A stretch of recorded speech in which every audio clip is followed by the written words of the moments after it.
Welcome. We can get everybody seated. It would be great. Some of our cabinet members to come on up.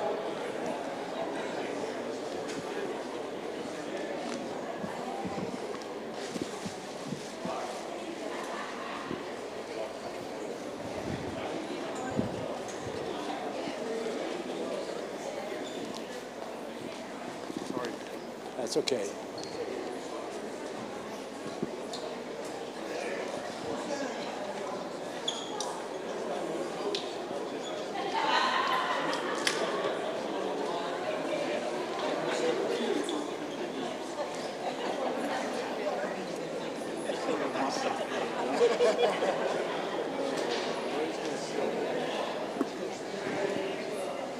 All right, well, here we go. Good evening, everyone, and thank you for being here. In the event you don't know, my name is Rick Blangiardi, and I have the privilege of serving you as the mayor of the city and county of Honolulu. And in a few minutes, you're going to meet our cabinet and maybe a couple of other people. I'm going to introduce some people. I see you in the audience, Sam Kong.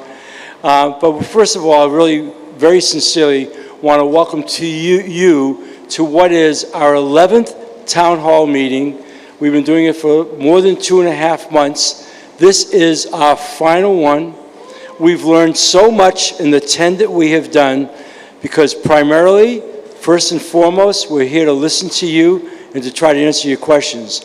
So once we get through it, a couple of things, I'll give you kind of the ground rules for the evening, but this is your meeting and we're here to listen, answer as best we can, and we'll take it from there, but I'll talk more about that.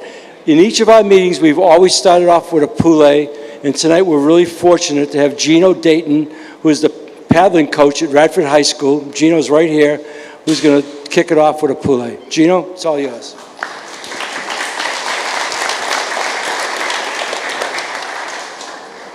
Is this one on? All right. First off, thank you, Mr. Mayor and your cabinet for having these town hall community meetings and getting the people's input. It's really well respected when you do stuff like that. I come from this community, I live in this community, I work in this community, and I'm raising my kids in this community. So it's really appreciated for you guys to do all of this for all your cabinets. We're gonna start off, just a simple pull it. If you're willing and able, please stand up. We'd like to give praise and thank for whatever background you come from. Let us bow our heads. Aloha kea kua, Heavenly Father, we come before you, give you thanks and praise. Thank you, dear Lord, for this beautiful, wonderful day. Thank you for all the blessings that you stored upon us. And thank you for bringing us together as one big community. We humbly ask you for that blanket of blessing. We ask that you bless us, that we are humble, we have open minds and open hearts, as we have a positive output on in this community meeting. We humbly ask you to bless everyone that needs your blessing the most. We ask you to bless all the officers as they are coming out here to support and hear us. We ask you to take the time to bless all the friends and families that come out and put their input and their mana'o, their mana, the power. We ask you to bless those that need your blessing the most. In Jesus' name we pray, amen. Thank you. Thank you, Gino. Thank you very much. I have a lot of concerns too, but I'll come back later. You come back up. If you got some questions, come on up. Okay, what I'd like to do right now is just introduce any of our other elected officials here, and I can just say on behalf of Councilwoman Radiant Cordero, who just sent me a text, she's really not feeling well tonight, asked that she extend her best to this group. Is Robert here? Mike, I was looking for Robert, who's from her office. If he's not here yet, Robert, you're here. So if anything comes up specific, since you're such an experienced guy, we may call up on you. Is that okay? Otherwise, I promised, we would have you involved for Radiant. I do see Representative Sam Kong here. Where is he? He's over there. Samuel. Okay.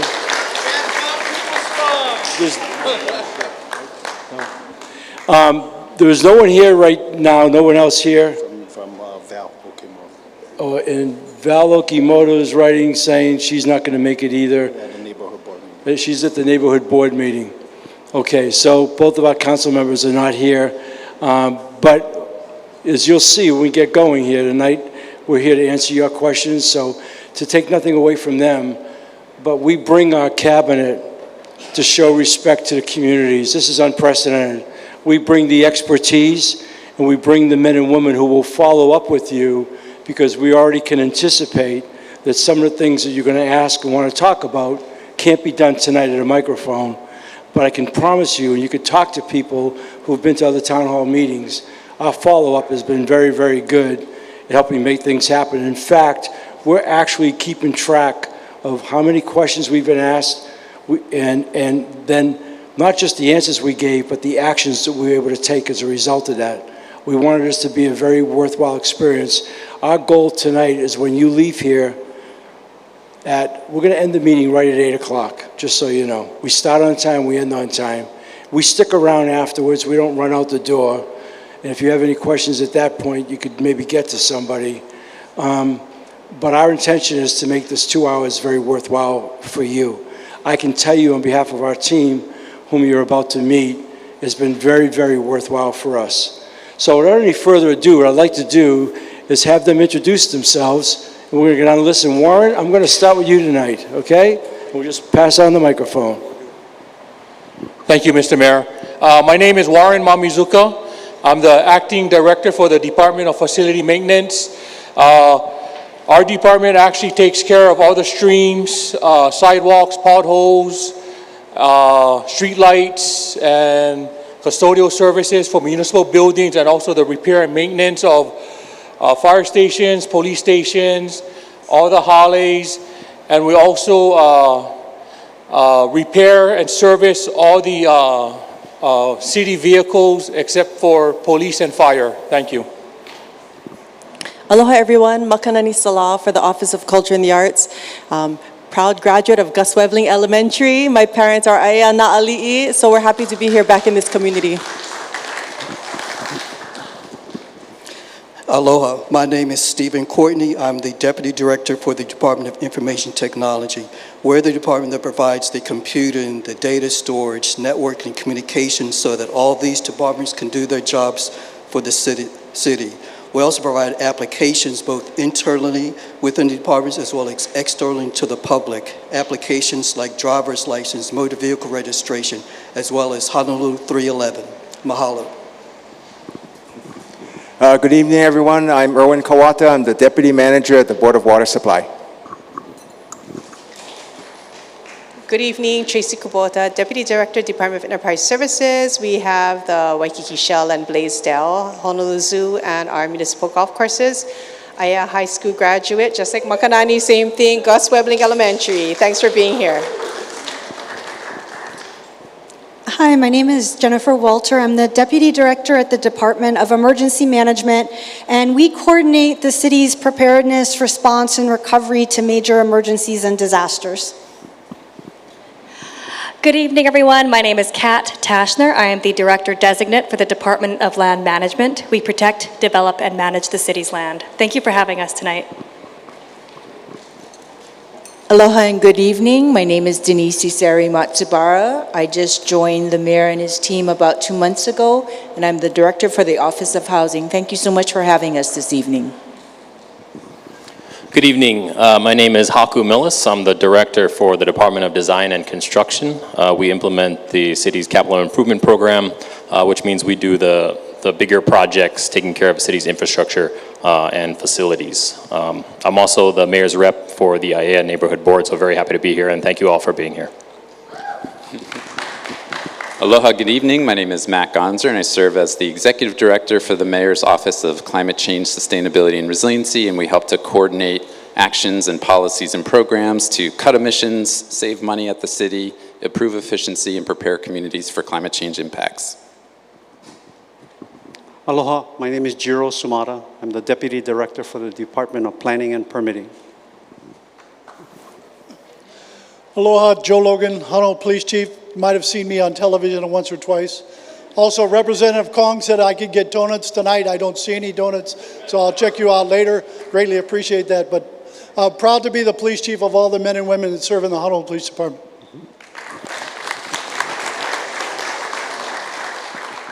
Aloha, my name is Jason Samala. I'm the Deputy Fire Chief for the Honolulu Fire Department, and I'll take a donut, Chief. Aloha, I'm Roger Morton. I'm the Director of Transportation Services for the city.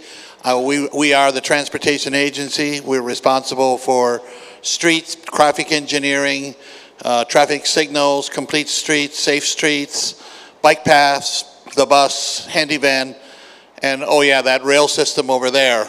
I want to invite everybody. We're going to open that system in about 34 days and 8 hours, but who's counting?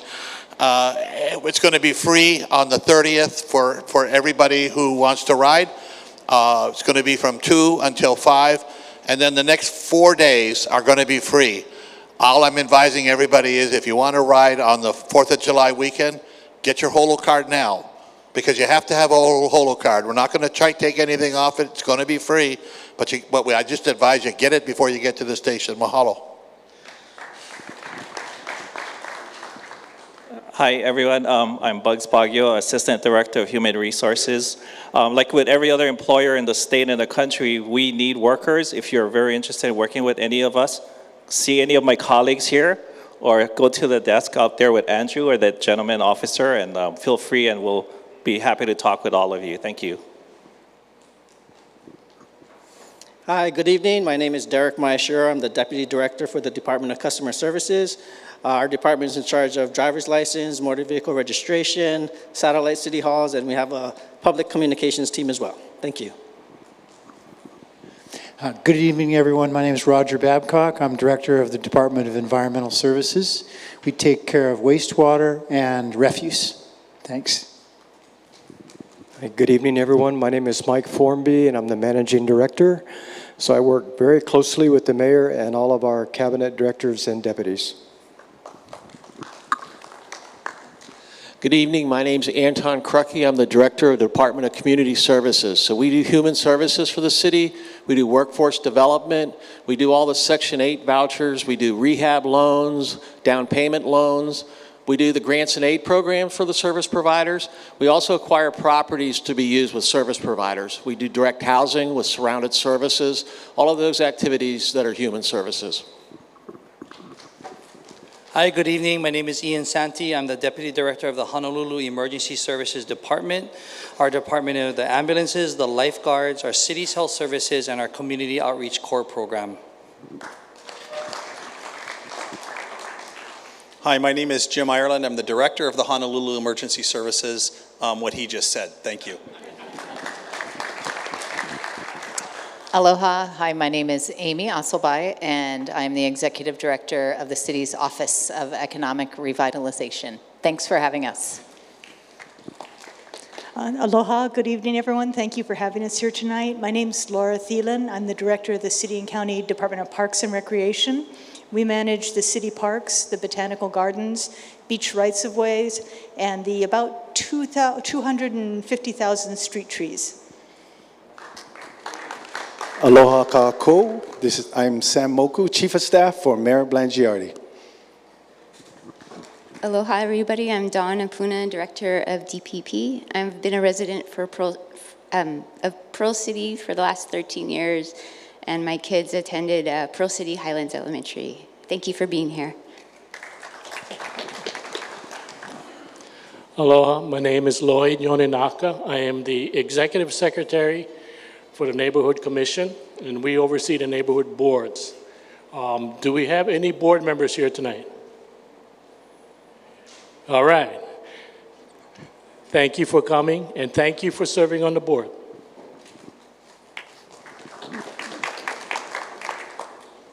Aloha mai, Ernie Lau, Honolulu Board of Water Supply. Mahalo.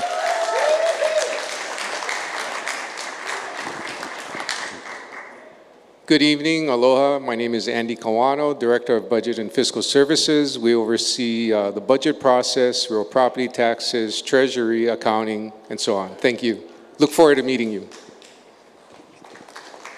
Good evening, Lori Kahikina, Executive Director and CEO of Rail. Hart, we're responsible for constructing the rail system.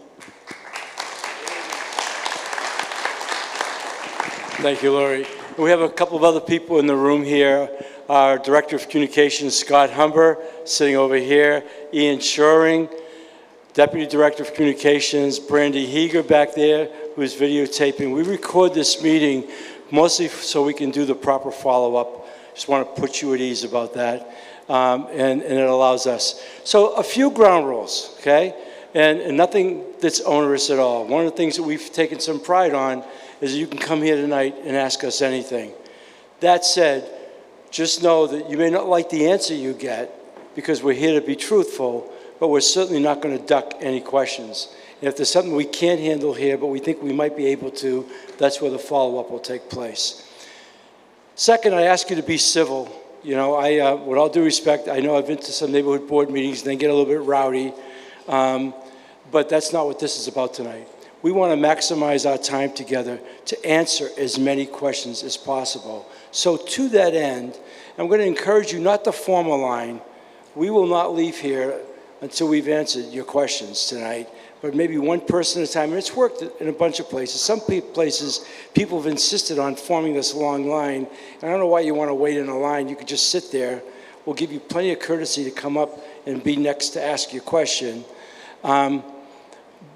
So if you could do that way, it's good. Now, the only thing I ask in that context is no speeches, okay?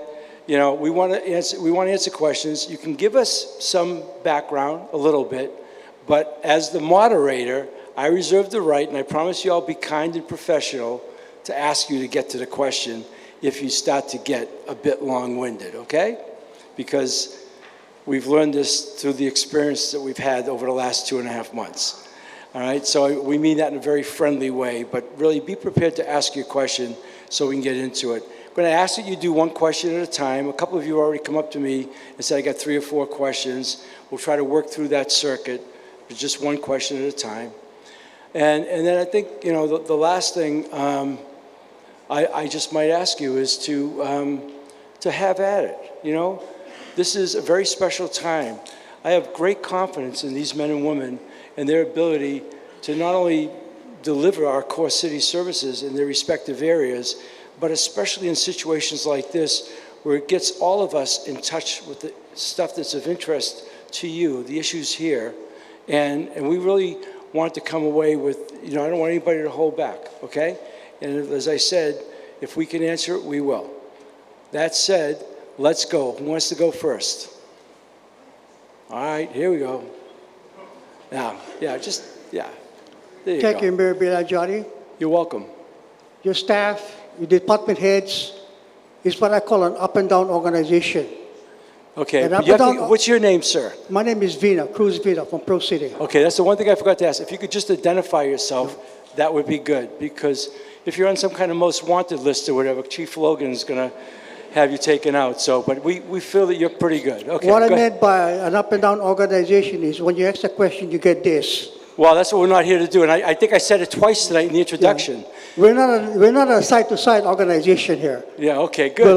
We'll get an answer. We'll wanna help get you to- as much as we can. Yes. Go ahead. Thank you, sir. Question. No. What's Question, Laura? Can I have a dog park in Pro City? a dog park in Pearl City? We don't have a dog park in Pearl City. No, sir. Laura Thielen. Let's talk about that. Thank you, sir. Thank you. Yeah, I don't know the status of dog. This is the first time somebody's asked us about a dog park.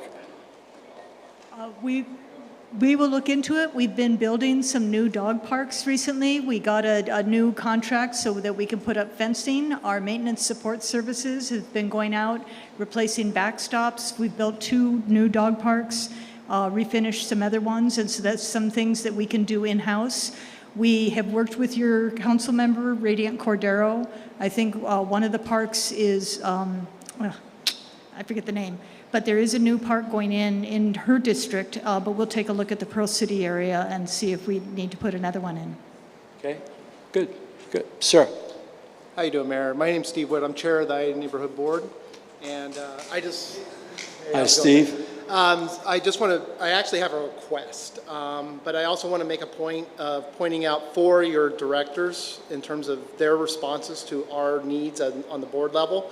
So it's your director for facilities, your director for the parks, The Hart director over there, or CEO, they've all been outstanding and have been really responsive to any questions or any things that come from the neighborhood board. The last person I want to point out is Haku. He is outstanding in terms of representing you and your department when it comes to the Aiea neighborhood board. Thank you. So, are you related to Haku? No, I'm not. Okay, no, I good. am not. I just thought I'd ask the question. You know, that's okay. That's But okay. he did give me Haku. $20 to say it. Yeah, so all right, just to okay, let you know. go ahead. But the request I do have is for HPD. Go ahead. Before, my predecessor, Deputy Chief Clark, was the chair of the neighborhood board. At that time, HPD showed up at every meeting every month. Since chair left and I took over, it has not happened. They showed up in March and said that they were going to be there going on every month, and they have not been able to do that. So, and what the problem I have with that is that after citizens have tried to reach HPD or try to resolve it through HPD, if they don't get that resolution, they come to the board and then express that issue. So Understood. I would appreciate if they could do that. Which neighborhood board are we talking? Aiea neighborhood board. Okay. Yeah. So, all right. The major's here, so I know, he says showed he's got up it. in March and Yeah. said he was going to be there every month, but has not. Well, okay. So Okay. he understands he's got it. He'll be there every March from now on. Okay, And thank he you. says so. Thank you. Appreciate it. Every March? No. Every year? Okay. He'll be there at every But meeting. no, I get it. No. Thank you. All right. Not just in March. Well, maybe No he'll come pressure. every There's March. no pressure here at all. None. Yeah, okay. All right, thank you. All right, Thank you. Okay. Good evening, Mayor Blangiardi and everyone. You are? My name is Dylan. I don't want to use my last name because this goes on YouTube. Okay, so if I wanna Dylan, get go doxxed, ahead. Yeah. All right. You're back again. I remember you from... Well, I have actually a neighborhood issue to address. Okay. I live in town. This Okay, is a go ahead, neighborhood Dylan. issue. All right. I'm actually a board member of one of the AOAOs that's up over on Kaunoi Street. And actually, the question actually has to do with IT, but the problem is opala.org. So the issue is, the question is, can IT do a tracking system on emails that are being ignored or non-responded to? Because the issue that came up from opala.org on this issue has to do with the new Boki trash pickup system. And if you're not familiar with Kaunoi Street, which is a long street, our board, or our AOAO, has over 2 blocks worth of townhomes. And they gave a verbal recommendation, and we told them in writing, please give us the recommendation that you want for us to try to solve the bulky item trash pickup situation in writing so that we can present it to our AOO and vote on it. I mean, I can just quickly speed up with you is that the recommended solution is for us to put a video surveillance system throughout 2 blocks worth of townhomes, which is not going to happen because of the cost. Yeah. And we do have a solution, but we cannot actually... All right, I got it, Dylan. And there's also I don't know if it's an IT question as much as one for Roger the Babcock. IT part is because I already have directly addressed the supervisor of Darlene, who has gone unresponsive on giving us the written formality of what they want as a resolution. Okay. All right, Dylan, we got it. Roger. Yeah, thanks. I will, I'll look into that and find out what's going on. Make sure we get the response. We make sure we have his actual address and contact information. Well, who's doing that tonight for us, Scott? Chamar's not here. But right. the reason why it's an IT question and not an Opala question is that if IT would implement that there has to be a response because her supervisor was contacted by her to respond to our email, and because ever since the bulky item trash program has been implemented, he's been unresponsive. Yeah, so I don't know if that's an do? IT question as much as a personnel question, right? Because we're not talking about an integrated system of any kind. But it would this is benefit just all people not departments. responding, right? Go ahead.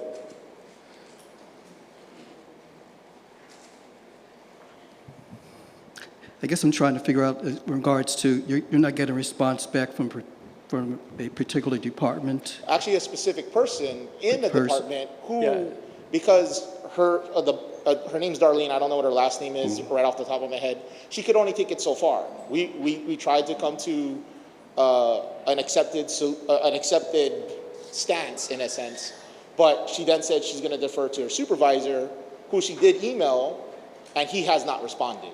And has been since January of 2021, because once the pilot program was greenlit to be the program, we already sent out our email from our AOAO, our board sent out, stating that we do not fit the cookie cutter model that's been set up by this pilot program. So we've never gotten a response about us not fitting that mold.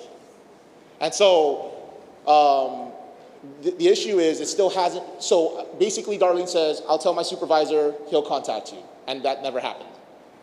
Okay, all I can say on the IT side of the house, we do provide the means for a messaging to be sent to an individual or a particular group of individuals within a department, but it still is up to whatever that management within that department to handle it. So the best I can do right now is at least find out at least what the issue is, and but you know, that's data that you can provide because we can see who's not working, who's not doing their job. Yeah, yeah, with all due respect to them, we get it. We'll get the name of the person, we'll do the follow-up. This is a performance issue, not a network integrated issue or from that standpoint. But the network can actually expedite the problems well, that our website can do that though, can't it? Yeah, we can automate certain things. I know it can be done. Yeah, I think our website's doing that. Go ahead, but Steve. again, it does still fall back on an individual if they're not doing the job. So and your data analytics can pick that up and report it to the mayor who's not performing. That's true. I can at least notify the mayor when something's not getting done. Well, you guys raised your hand. You taking the notes in the audience? Okay, we got two people in the audience. Thank you. All right, I appreciate that, Dylan. Thank you. Hey, you know what? We were going to follow up on that. Okay? Dr. Barbara Ross. Oh, you remembered. I remembered your name, Dr. Ross. Go ahead. Well, I don't have to introduce myself, seeing the mayor already did. I'm actually a resident of Aiea, but my reason for being here this evening is to speak about the Cocoa Head shooting complex. I'd be willing to bet that the majority of people in this room would be thinking, but what's she talking about, because they opened and everything is going just fine. Well, it's not. The rifle pistol opened, but I'm the vice president of Honolulu Trap Club, and we haven't been able to shoot for months, and it doesn't seem to be progressing. The two concerns, very briefly, because I want to be brief, is when is something going to be done? And why are the clubs, and I'm speaking for the Skeet Club and the Trap Club, are being expected to pay to have these things done so that we can reopen? We are non-profit organizations. We serve the public. We've been serving the public for over 20 years. I've been in this trap club for 20 years, and I've been a member of the Skeet Club also. And we've been doing this for 20 years. There has not been one incident of any safety issues at all. We really push safety. We serve a vast number of people. Veterans come, hunters come. And I just also want to point out that women come. It's not just men who shoot, and I consider myself to be a professional woman, and I love shooting. And we shoot trap and skeet. So what we charge is just for the targets and for maintenance. And as I said, we're non-profit, so we're not supposed to have anything left at the end of the year, and we don't. So to suddenly turn around and say that now we have to do ballistics tests to make sure our shot isn't going up over the mountain, and we have to do remediation on the lead, when the tests have been done to show that the lead is not hurting anybody out where it is. And I'd just like to see something move before more break-ins to our equipment happen and we start just deteriorating and never get back. We got it. Thank Laura, you. I guess this one comes to you. Okay. Thank you. Stay there, Barbara. Oh. Stay there. So it's the dog park is at Hoa Aloha Park. So that is an off-leash dog park, and we've built on-leash dog park, and we've built an off-leash dog park there, just for the last one.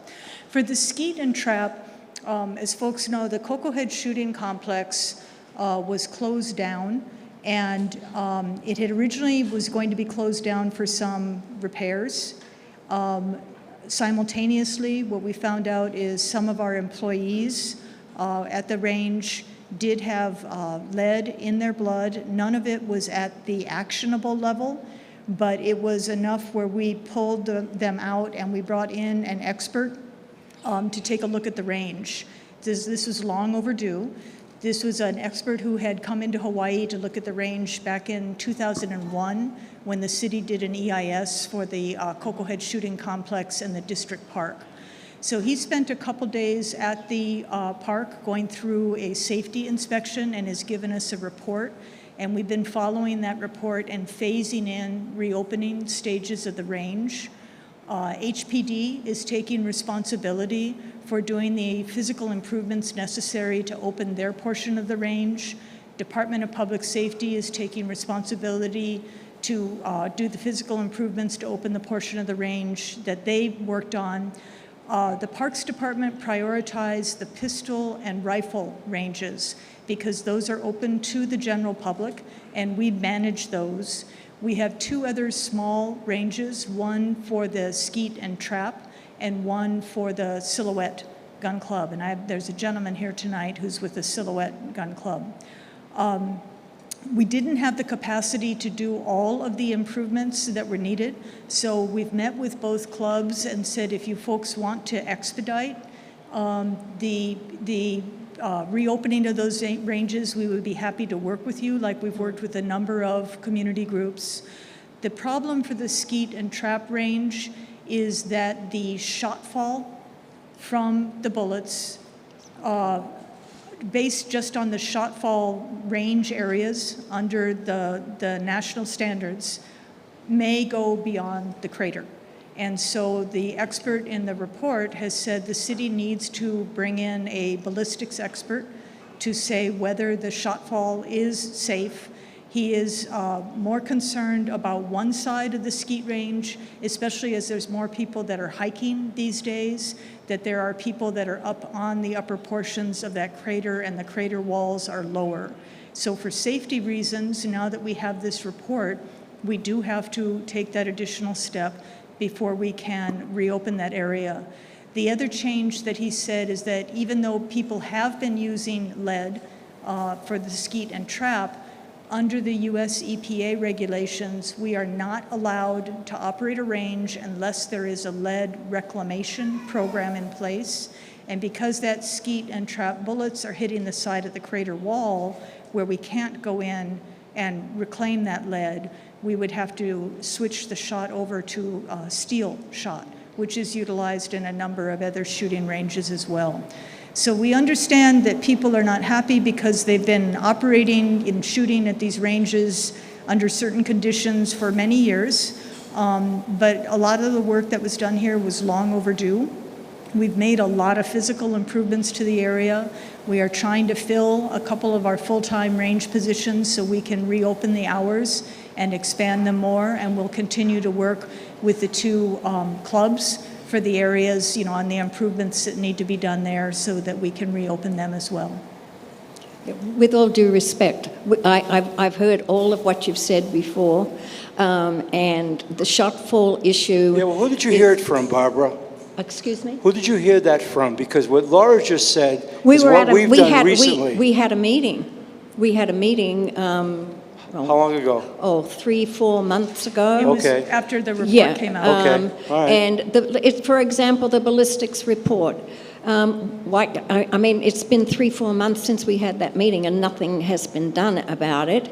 And for anybody who doesn't know, the shot fall area, and I don't want to really take up a lot of time with this, it's not fair. No, but I'll tell you what, Michael just told me that the president of your Skeet and Trap Club has a meeting with him, and I get, Laura, you were going to come to that. Okay. Okay? And look, we want to be able to accommodate. In fact, just by coincidence, just today, earlier, I was at a change of command at the Kaneohe Marine Corps Air Station, and we met with I met today with several of the military people who Mike and I have met with in asking the military to help us build a shooting range on the west side, because Cocoa Head is the only one we have on island, and now with the population being what it is and whatever, and even in this area, it might even be easier to get to. So if I could just, one editorial point, one of the things that we've learned over the last 10 meetings is that people really care about their recreation.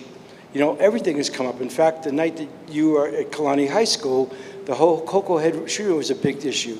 But I can tell you in Kahuku was a swimming pool. I mean, I could take you through almost every district, and people feel that way. Or even tonight already, a dog park. We're very sensitive to that. Nobody here wants to be indifferent. And we want to be able to accommodate that as part of the value proposition of you living here and the things. So since nobody's going to ask me yet, but I'm really proud of the fact that we're going to open up the pool here in Pearl City on June 8th after having been closed for 6 years. That was a big deal for us, just like it was to get Waipahu open after 7 years it was closed. And so we want to stay sensitive to that. And I hear you, and I think you've made your point. Let us meet with them, and we'll take it there. Okay. Barbara. Thank you very much. I appreciate the question. Well, anything else, Laura, you want to add to that? Anything else? Okay. All right. Who's up next? You can come from anywhere. Okay. Yep. Go ahead. I'm Wayne Suzuki in Aiea. Wayne? Wear many hats for volunteerism since I had kids back in year 2000. So anyway, they're out of college now, and I'm going to tell you one thing. My son is passionate about fixing his car to race on the streets. So hurry up and build that track, because I was with you next to you at that Wiley cutoff on Nuanu waving signs in the early days of your campaign. And you said, yeah, we should have one. Why can't we? Well, we agree with that, but it's a land issue. Lee Cobain sitting right here. I understand. Lee's my friend there. Anyway, we're with Sam. Lee would like to say something. But I will tell you, we're also talking to the military about that because of the land situations. Okay.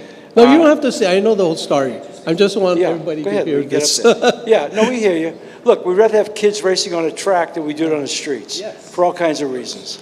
This is a subject that's been going on for 25 years. And I tell everybody be patient, because this is the first time we had a mayor who's supporting this. So we literally are starting from scratch. COVID was a big deal. We couldn't do anything the first year when he got into office, but it's progressing. There's property that we're talking with the Navy. But like, I know everybody's been waiting for years and years, but I keep telling them we're literally just starting this year. Yeah, and there's So actually be a private. patient. There's actually a private deal which Lee has no faith in. But we've been visited by some private guys who came to see us, who said, "We don't need anything from you. We're telling you what we're about to do. We want to see how that manifests." I've checked with Lee, and these guys are going to build it really for local as much as they want to have some competitions. We understand. I was just talking to these guys tonight. They're going over to Maui this weekend. They're telling me you got 20,000, 30,000 people at a raceway and that kind of thing. And here we are. Our biggest venue right now is the Stan Sheriff Center. Next to that is Ching Field. Look, we'd like to be able to have that. And I can tell you on behalf of the military, who we've asked to help us with the land, they've actually told us at the highest level, Admiral Aguilino, who's the head of Indo-PACOM, they have a lot of service guys come over here who are real car enthusiasts, and while they're stationed here, they like to have them, just like you'd like to have your son racing on it, they like to have something for them to do that they think is really positive. So between that, we've asked them really formally to see if they can help us with both the track, because we need the land, and maybe it's private deal, and the rifle range, because these are good recreational areas that they have a vested interest in. Okay. Okay? I just one more minute, though. I want to just say that Lee's been all over this thing, from park director to everything, and he's keeping the community down. If you ever come out at 10 o'clock at Navy Exchange, you'll see how big the car club is. The whole Navy Marine shopping center, commissary, and NEX is filled with car guys. I'm surprised they house them there. Well, when we did our town hall at Mililani, he brought about 3/4 of those guys there. Because it was all. I know he told me about that. So I have a sports background for a long time. I get the need for people to have recreational opportunities. We do. Why it's taken 25 years, why there's only one rifle range or one shooting range, and why there's no track, I don't know. We're going to try to do everything we possibly can, because I think it's good for the well-being of the community. So since I have the mic for another 30 seconds. No, you pushed your luck already, but go ahead. No, it's still about the car. Go ahead, Wayne, go ahead. Still about automotive in general. Aiea High School is one of 4 high schools in the island, I think, that has auto shops still. Wow. Before it was every high school, okay? Wow. And you teach a lot to these other kids that's not into scholastics. This is big stuff. It's included in STEM too. How come we can't connect the two? Well, we'd like to connect the You two. need to, I just want to put it out there to all your levels here. I'm impressed that you guys all came. That's why I'm speaking out, because I'm from the volunteer parent organization, okay? All right. Now, if you want to connect to how to do it and when, or just the mechanics of actually doing something, because a lot of people complain, especially the guys, he has a solution, the IT, to do the appointments and stuff. Okay, that's rare. But a lot of people come here and ask a question, and then you guys give an answer, and it's all textbook stuff. But the actual mechanics of... Hey, Wayne, do I sound like a textbook? Huh? No, I sound no, like not a you. That's textbook why I tonight? voted for you. Yeah, good, okay. Okay, I don't but think, you I stand don't think we alone. sound anything like a textbook tonight, Yeah. but go ahead. You stand alone. So let me You're a tell you right- businessman, so I respect that. Thank you. Okay? Okay, good. But coming from a volunteer parent organization, Yeah. the COVID did a number not only on students, We know but that. parents. Parents do not come out. There's no PTAs in half of our schools in Aiea. So that's why I'm saying you got to enable these groups somehow and encourage people to participate. I know you say it and people talk it, Well, first of but all, nobody's part of what doing you're it. talking about is the State Department of Education, and Keith Hayashi did I a know great job that. at Waipahu. Yeah. Is very sensitive to skills training. Just this week, Mike Formby and I met with the Teamsters. And you know what we talked about? We talked about the lack of shop in high schools and the lack of trade skills that are being taught, and what they could possibly do to work with Keith, to work with the DOE, to start getting that kind of stuff put back in the schools. That's not really our Kuleana, and I'm not passing the buck, but it's at that level. Yeah. Okay? Okay. All right. Well, thank you. Thank you, Wayne. Thank you. Okay. Sir. Hi, Tom, from Pro City Palisades. Hi, Tom. I have a concern about Blaisdell Park, that whole trail along Pearl Harbor. It's Yes. a beautiful trail. I love it, and I wish I could walk it and take my nephew more often. But so often, there's homelessness, there's drug use. We're very aware of that. Yeah, and you know, I've seen what Alamoana Beach Park has turned into, and it's amazing. My wife goes there before and walk before she goes to work, and I wish she could do that here in our own city, you know, in Pearl City. But you know, we're having an issue with that, and You know, yeah, part of that's- the problem with that, and look, I was just at Alamoana Beach Park this morning. We did a press conference for lantern floating, which is going to be the first time since 2019. Monday night on Memorial Day, we're expecting 40, 50,000 people. And I was looking at the park, because it's not often I get to go down there. And then I actually drove through it, and I'm acknowledging what you're saying. The problem with that trail, as I understand it, if I say something wrong, somebody here correct me. The city owns the trail. On one side is federal land, and on the other side is state land. And that's where the problems are. That's where the chop shops are and the stolen vehicles, or on the other side, homelessness, encampments on state. It's a tricky thing. Does anybody here want to help me on this? Mike? Okay. But Wayne, I've driven on that. I know what you're talking about. Yeah, thank you. Go ahead. Yeah, actually Jordan is here. And Jordan and I were talking before we started tonight. Jordan is with the military, I believe with the Navy, correct? And the Navy does a lot on the trail. The city does a lot on the trail. And then there are nonprofits that do a lot on the trail. The police are always with the community policing teams out there on the trail. And it's that kind of situation that the trail is so long, and there's so many private landowners along the trail and public facilities like schools that you can clean up one place, they move, they come back, they litter. It's just a very long, complicated situation. But what we're working on now with the Navy and the military, because I think it's actually joint operations, we're working on getting everybody, nonprofits, city, state, and the military working together to better police, clean up, and enforce on the trail. We understand what an asset it is, and we're trying to make it better. But it's a challenge. It's a nonstop challenge. So we actually join in your argument that we do better on this. And I think we have a cleanup on June 10th, and then we have more cleanups happening. They happen all the time on the trail. Yeah, all the time. I appreciate it. I do see the cleanups happening, but like You know, it's an infestation. It just keeps coming back, and You know what, Wayne, I tell you what I've said in a bunch of neighborhood meetings. It's time for the community to start taking back their neighborhoods. Yeah. Okay? It's time. I'm not going to encourage vigilante behavior, but you guys ought to organize, and we'll help with the cleanups and stuff. But from some of the other stuff that goes on that we can't have HPD there all the time, you guys can stop that from happening. And I've been out to a couple of communities, out in Nanakuli, out in Makakilo, out in Mililani, where they're doing that, and it's pretty effective. Oh, I don't disagree. You know, I've been a part of some of those cleanups. A few of my friends are police officers, and we'll do it. I'm talking about going after the guys that are leaving Yeah. the stuff behind that you don't want to have But left then it's behind. like it comes back, and you know, Yeah. I recall you went to Denver to learn how to deal with homelessness and all that. Well, we didn't go to that. We just looked at their program. Yeah, It was one of the so, more you know, effective ones. I was wondering, like, hey, what did you come back with, and how can we improve? Oh, okay, I appreciate that, but yeah, Mayor, okay. Jim Ireland? just one more thing, Mayor. Jim, okay, Roger Morton, go ahead. Yeah, just with respect to the Pearl Harbor Trail, we do have a project that if we haven't broken ground, I think we're at the point of being weeks away from breaking ground in the area by Best Buy. And what we're doing there is we're going to rebuild the trail, a very small portion of it. We're going to raise it a little bit. We're going to make it a little bit better. We're going to put in some lighting.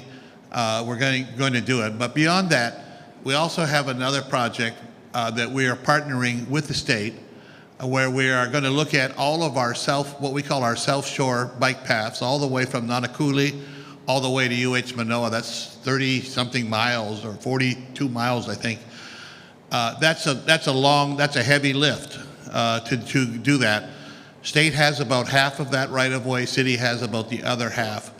I totally get the issue of the homeless and that we are gonna try to clean it up. I don't have a solution for that part, but we are going to put a commitment into trying to get to fix the parts of the trails that exist, and a lot of trails exist, and to connect to make some improvements in the Waianae side along Farrington, and to try to implement the links. That's probably a 10-year project. The good news is that we have newly available federal funds that are earmarked for that type of project, and we're going to use those. So bear with us. I wish I could solve the problem of our society's problem everywhere of the homeless. Well, but to Tom's issue, though, and the challenge there about our homeless program, we're making a lot of inroads with that. And part of what we've been waiting for, and part of what you will see, and I'll go on record, and he's not in the room tonight, but I just spoke to him this morning at length, and we had a I would call it a seminal meeting last Friday with Governor Green, is that you're going to see some stuff between the state and the city on city-owned facilities, and the state being able to provide us, of which they're going to have to hire for, the necessary wraparound services, which will do two things. A, it gives us a place to take people. B, to give them the kind of treatment, because the kinds of people we're dealing with, they will live along those places. Most of them have been out in the streets for 10 years or more. A very, very, more than 50%, very high percentage suffer, in the 90s, if not all of them, from some kind of mental illness or addiction. These are really not easy people to deal with. We can pick them up, but we need to take them someplace where they can get treatment. Not a shelter, that wasn't working, and not the compassionate disruption. And so we've built a great mechanism, I'm looking for Jim here, in our core program. And we're beginning to really take hold in the urban core, but we know that homelessness is pervasive and it's all over the place, and they're certainly out there among those bike paths. We just haven't got there yet, but you're going to see a number of facilities created by the city in combination with the state in providing services, because remember, the state has the Department of Health. The city doesn't have that. And they have access to funds, as Roger was just talking about, that federal funding. It takes money to hire these people and to staff up accordingly, but we understand that. The good news is it's a scalable problem. We can take a big bite out of it. We're not going to end it. We can take a big bite out of it, and we want to do those things. So here we go. Mr. Grace, how are you? Good afternoon. Hey, first of all, Roger, thank you for suspending that closure of the Pearl City dump site. It's going to really help us. Thank you. You're welcome. You're welcome.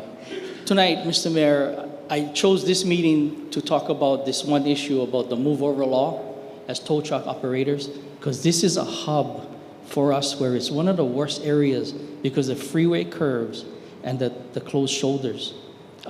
In the U.S., 60 tow truck drivers gonna lose their life every year.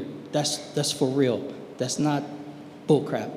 So, you know, as tow truck operators, we kind of got together. We're building our own little association. But we was wondering, how come no more posters in the DMV that broadcast the move over law? So help me understand, what is it you want? We want to bring education in the DMV where you go get your license or renew your license or whatever, that the move over law is also protects us tow truck operators Move too. over if you see a tow truck coming. Exactly. Like It's a an law. ambulance. Yes. Does anybody want to help me with this? Anybody? Derek?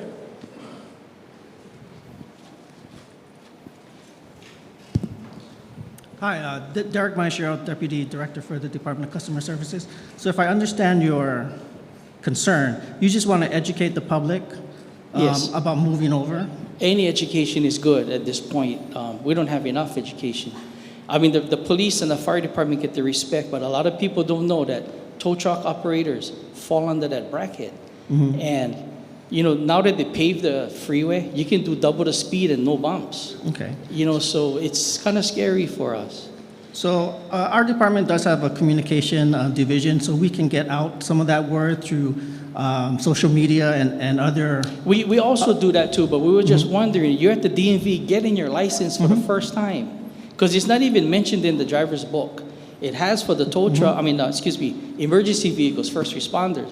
But a lot of people don't understand that tow truck operators are first responders. Okay. So we don't get the respect. You know, we got the flashing lights and all that jazz, but we don't get the respect Okay. that we think we need. The life we might save might be someone here, might be mine. You know, that's not something that we like to brag about, that 60 people gonna lose their lives in the U.S. because of, you know, carelessness. So we just want to, we'll pay for the posters ourselves, not to advertise our business. We'll, you know, can we just put it up, you know, and campaign? Because we do commercials, we do social media, we do newsletters, but we just thought that you're getting your license for the first time. Shouldn't it be in the DMV? Let's talk on the side. I'll get your information. But yeah, we can put together some sort of a brochure. Or I something think that that's- makes great sense. That's I never knew that does. before. It I does. swear to you, I never knew. I mean, I've known sort of in the first responder category with the lights and whatever, but the idea of moving out of the way, like for an ambulance, for a tow truck, and I've been driving a long time. I think it's a good point. Chief Logan, you want to add to that, sir? Sure, thank you for that. It's my understanding that tow truck drivers, when you're on the side of the road picking up a vehicle, you're not a police, fire, ambulance vehicle.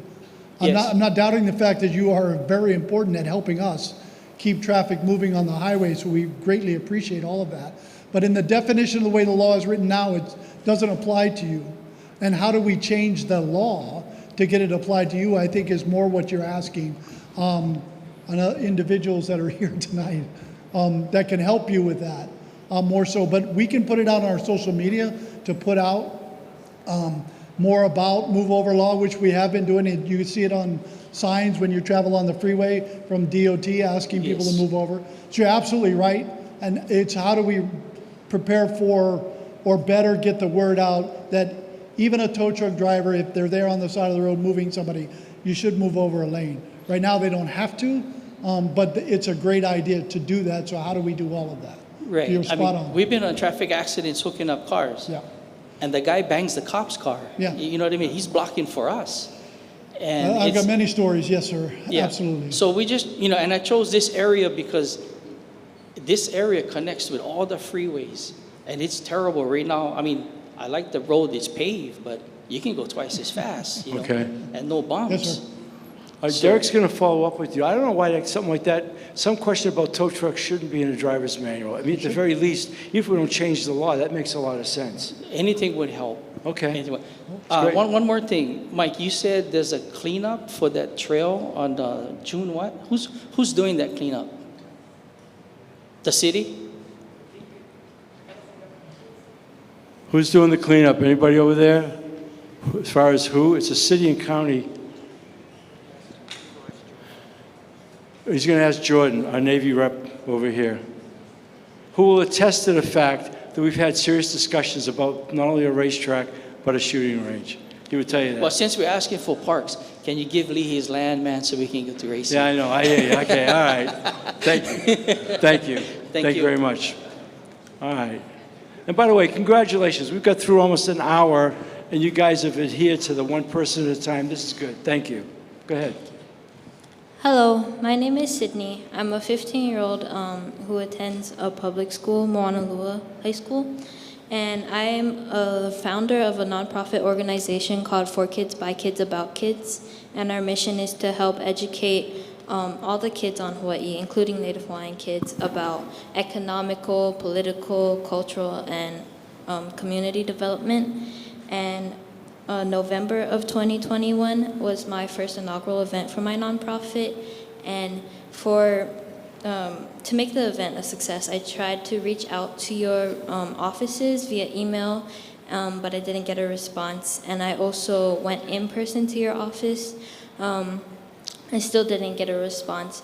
But for the reason me reaching out to you was to ask for a proclamation for my event, which was the Keiki Business Fair and Swap Meet.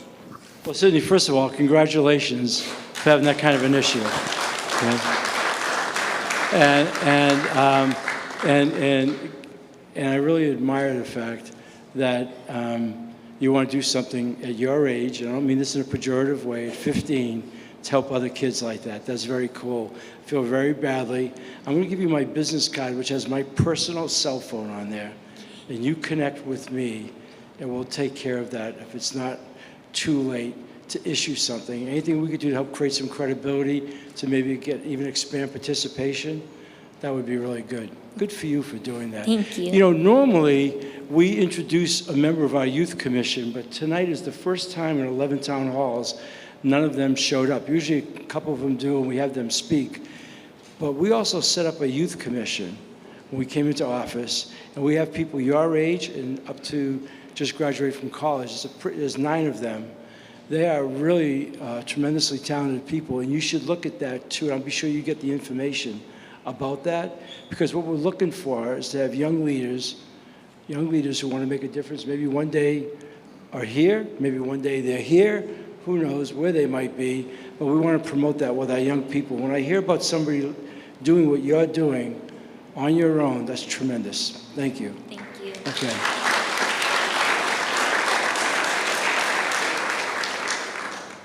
That's a hard one to follow. Yes. Mayor, my name is John Ferris. John Ferris. I'm an architect and been an architect in the state since 1985. I've lived here since 1980. I'm a resident of Pearl City area, and I'm not here just to represent myself, but represent all my clients, which goes from Hawaii Kai to Makaha and everywhere in between. And that's I tuned into your presentation on the 14th, and I felt your heart. And this is unprecedented. To do what you're doing is just amazing. I want to commend you for that. Thank you. Amazing. You talk about the state of the city? Is that Yes, what you're talking about? that one, on March 14th. Yeah, what's Yeah. it, the 14th? Yeah. And one of them that I tuned into that because I really wanted to hear if you had anything to say regarding the About backlog DPP. and the DPP. About and you hit DPP. on it. And I heard that there was a bill out, so I got a hold of my local rep and they sent it to me. The only thing is the Bill 6 that has to do with self-certification, all that, it lacks the direction that what you're trying to implement, I feel. I feel that this really, it adds more layers. It potentially slows it down even further. And Don, he's talking about Bill 6, right? Yes. Bill 6, And the which, backlog. since you're an architect and engineers, my understanding was designed to allow certain projects to proceed based on it's self-certification, based on the architects, engineers putting their licenses and their shields on the project, not for every project, but certain projects, right? It's still it gives the authority that they can elect to do that. It doesn't really say they will do that. There's no time limits on that. They could still take a year and a half. There's no yeah, there's no time limits. There's a lot of things that's lacking in what you were describing, what your intent, it's not Yeah, going to well, get there. this is a great, John, we just met. Yeah. So I'm giving you 1,000% credibility on this and believing what you're saying in the way of a challenge for us to see, not so much that you're wrong, but to ensure that we don't, we want any piece of legislation we can pass, we want it to work for us as part of a solution, because believe me, DPP is an absolutely critical area for us. Don is our director of DPP. Don, go ahead.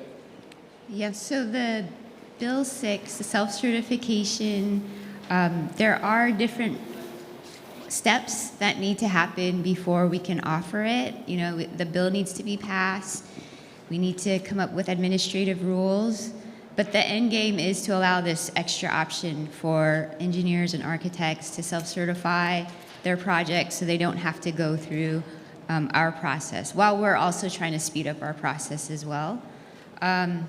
As far as like the time limit, you're saying that for self-certification, we envision it as not a time limit thing, that you could just come in based on certain types of projects with your project itself, certify and go. I mean, there's different steps, but there wouldn't be necessarily a time limit within our permitting process before you could take advantage of that.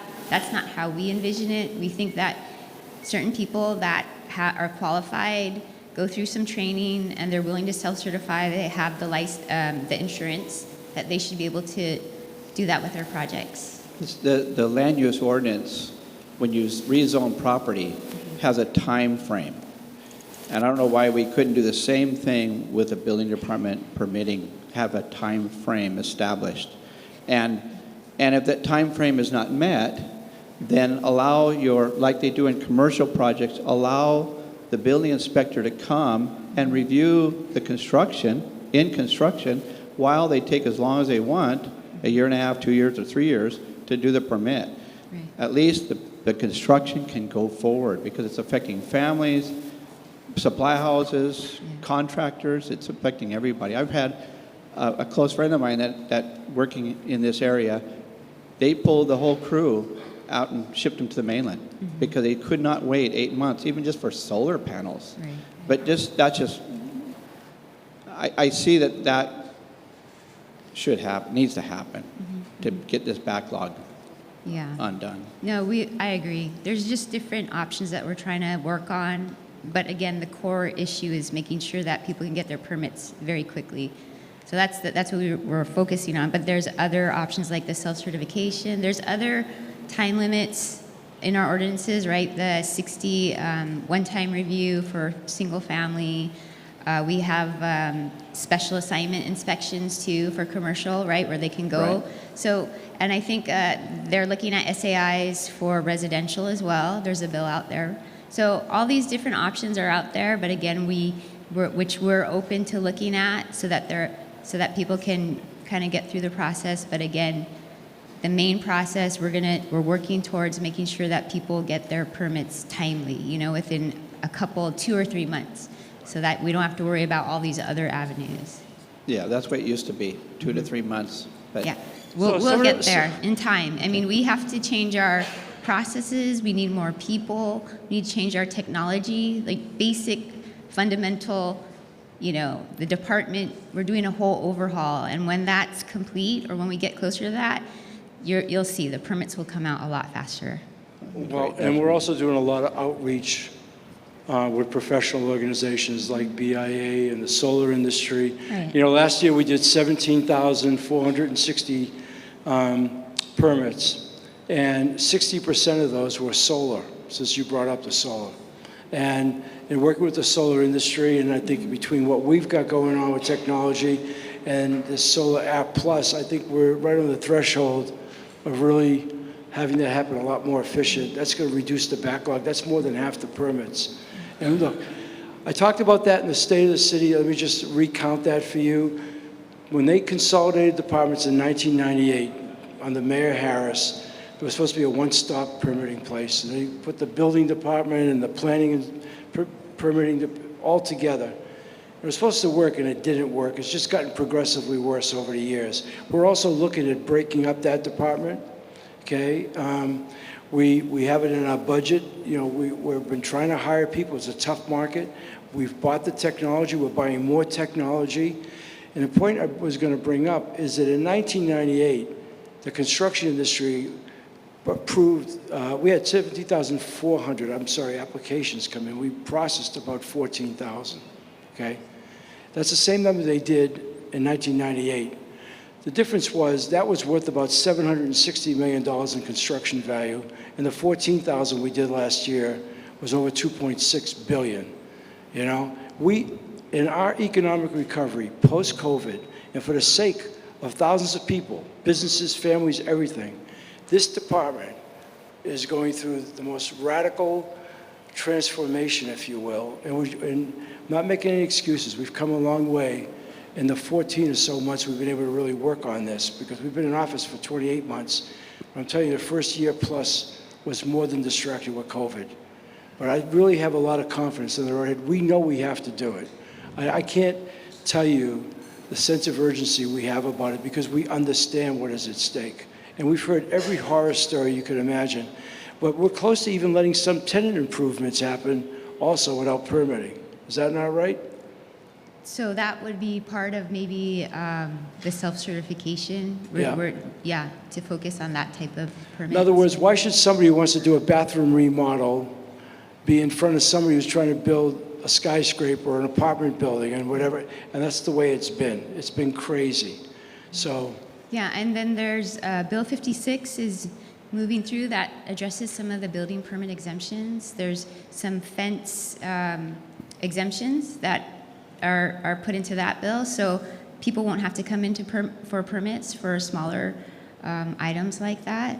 I would also invite you, Mr. Ferris, we have these working groups. We have an affordable housing one, we have a permitting, and we have a solar one. So I think I have your email, and if you want to be part of that group to give input, we have Zoom calls, and then we send out emails about certain issues, and if you want to chime in on anything, we would appreciate that too. Absolutely. I have some ideas for the homeless thing too. Would really welcome. Yeah. We need all the help we can get. Right. I heard Bug say we're recruiting earlier, but we're also working with outside groups. We realize you got your own profession.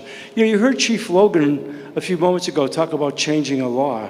When we start talking about some of the bills and whatever, that's part of the issue for us, is we have to get some laws changed. Now, I don't have anybody from our legal counsel up here tonight, but some of this stuff, we've been precluded from doing it because somewhere along the way, they made some crazy laws that are really not applicable anymore, and that's part of what we're dealing with. And that's not that easily done. It's not even meant to be an excuse, it's the reality, okay? All right. Thank you, Mayor. I'm gonna see you again. Real change. I'm gonna see you, I'm gonna go to your house if you don't go help Don. Thank you. I'm gonna show up in your kitchen and say, John, come on up. My wife's a good cook. Okay. Please do. All right. Thank you, John. See you. Okay. Hi, Mayor. Hello, ma'am. So we're going to all need your cell number too. Okay. Okay, not just her. Okay, what's your name? My name's Carol, Hi, Carol. and I voted for you. Thank you, Carol. At that time, you're welcome. I didn't think it could get worse, but now we're dealing with the City Council's 64% pay raise. Mm-hmm. And Mayor, I hate to say this, but your 12.5% pay raise. Yeah. Okay, so this has thrown Honolulu into an uproar, and it'll further devastate Oahu and the state of Hawaii. You're our leader. So, Mayor, we're asking you to fix this. Well, what are you asking me to fix? Okay, hold on. I have a lot. It's only going to take a few minutes. We are asking you to propose a charter amendment for your department, City Council's pay to run with the collective bargaining. Let us decide, and we will vote on it. It's only fair. Please do the right thing. Currently, the council is paid $67,000 and chair $77,000 to serve the people part-time. But this is not enough for them. They want a 64% pay raise. No one gets a 64% pay raise. Also, they receive a $350 monthly car allowance. I would love to have someone pay for my gas. HPD is $700. Yes, but they work, right?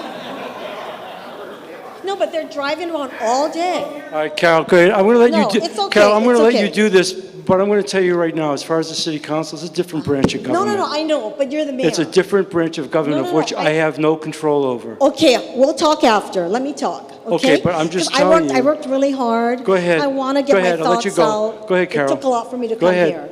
Okay, so currently, where was I now? Okay, they have a pension after 10 years of service. Most people have to work 20, 30 years to earn a pension. They have an expense account. So why are they asking for more? Oahu is in the worst condition. You folks are all trying to get it better. I'm not putting you down, but we're in the worst condition, okay? The raise will increase their salary to $113,000 and chair $123,000. The majority of council insists that they're working 40 to 60 hours per week. This may happen some weeks when they're busy. Certainly not every week. They do not work Monday through Friday, every week and every month like the normal working people of Oahu. Our council members have only been in office for less than a year to a maximum of 4 years. Yet, they want the 19 years of pay raises that the former city councils rejected. The former city councils knew better.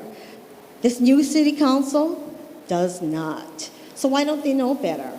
If big money is your focus, you cannot serve with a sincere heart. Then you have to work for the private sector. Don't rob us of our tax dollars. Chair Waters wants to propose a charter amendment next year to have us vote to change their status from part-time to full-time. The council's job is to serve and care for our community. They should not be in office to enrich themselves with our taxpayer dollars. They ignore the very people that put them in office. They ignore us, multiple calls to all of the members, and multiple emails, and we have all not we haven't received a response. So, Carol, I said at the outset, no speeches, and I've allowed you to do this because you've prepared. Okay, thank you. But I'm going to stop you right now, okay? And I'm but going to this is for stop you. you. I'll handle my part of it without you Okay. even saying anything. All right. Okay? Okay. I'm going to stop you because I'm going to say it again. I have no control over the city council. No, I'll talk to you. We'll talk about that. You can talk to me afterwards, Okay, fine, but I I'm will. telling you publicly, since right. you're making this statement publicly, Yes. that's a different branch of government. But they're under you. No, they're not. They're not.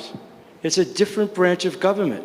We work with the city. The city council is there to represent the public, but I have no say over the money they make or the raise that they put into, okay?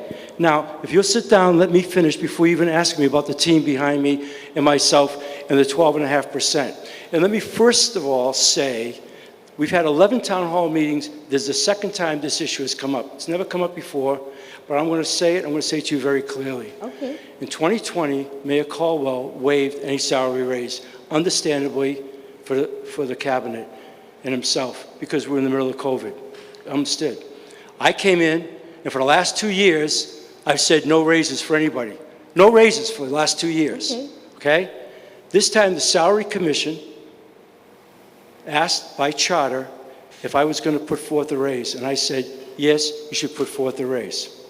Because I've now worked with these people for 2.5 years. These men and women behind me, not all, a couple came in late.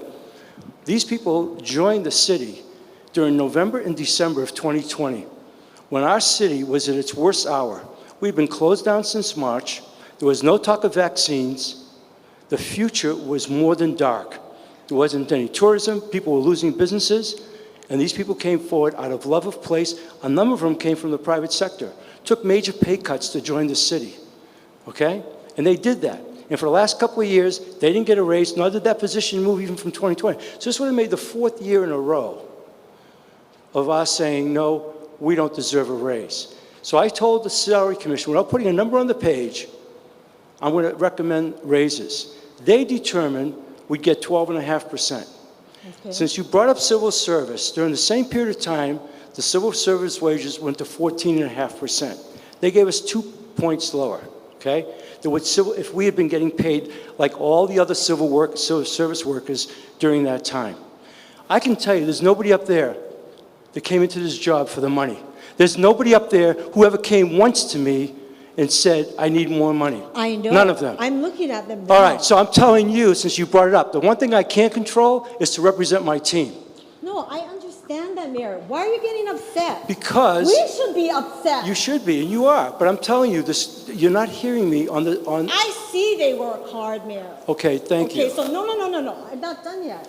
I see they work hard. They deserve a raise. But shouldn't it be fair with everyone else that works in the city? I just got done saying to you, you're not hearing me. You're not hearing me. The civil service workers got 14.5% during that same time. They gave us 12.5%.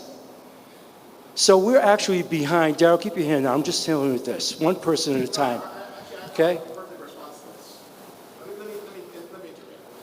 You guys are talking about percentages. I understand that when you look at percentages, that's great. But you have to look at the reality. People need to make money, be paid for their services. And this is a caveat to this, okay? I would love for everyone over here to make $150,000. I don't know what you guys are getting paid. I'd love for you guys to be at $200,000.